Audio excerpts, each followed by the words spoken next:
চতুর্থ শ্রেণীর শিক্ষার্থীবৃন্দ, আজকে আমরা 56 পৃষ্ঠার ভাগের সমস্যার সমাধান করব।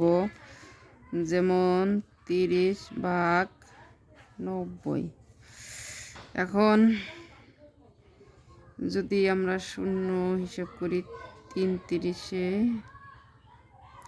শূন্যর হিসাব বাদ দিলাম, এই শূন্য চলে গেল আমাদের। তাহলে আমি 9 দিয়ে 3 ভাগ করি, 3 তিরিক্ষা 9, তাহলে ভাগফল আমার কত?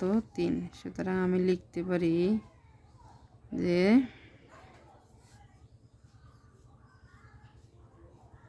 ভাগফল 3 ভাগ শেষ 0। এরকমভাবে যদি ভাজক ভাজ্যে দু জায়গায় একই শূন্য থাকে, তাহলে একটি শূন্য এমনি বাদ দেওয়া যায়। সেই হিসাবে 4 ভাগ 8, 0 বাদ, 4 দুগুণে 8, ভাগফল 2 ভাগশেষ 0। এরকমভাবে 3 নম্বরে বলছে কি 120 ভাগ 40, তাহলে 120 তো থাকে না, 112 ভাগ 4।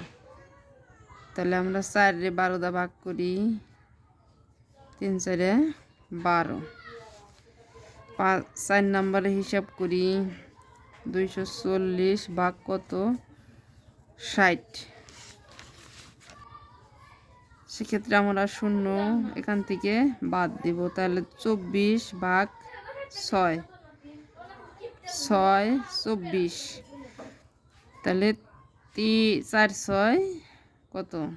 24, ভাগফল 4 ভাগশেষ 0। 5 নম্বরে 120 ভাগ 30, তাহলে 120-কে আমরা এই যে 0 বাদ যাবে, তাহলে 12 ভাগ 3।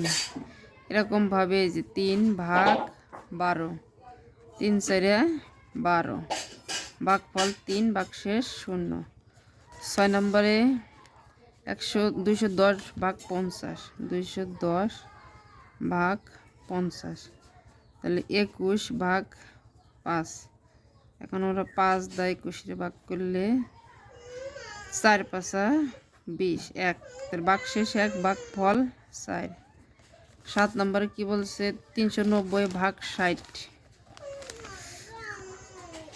390 ভাগ কত? 60, ভাগ 60।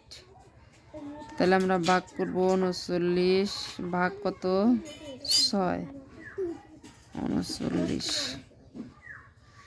6 6 36, 6 6 36, 3 ভাগশেষ 3, ভাগফল 6।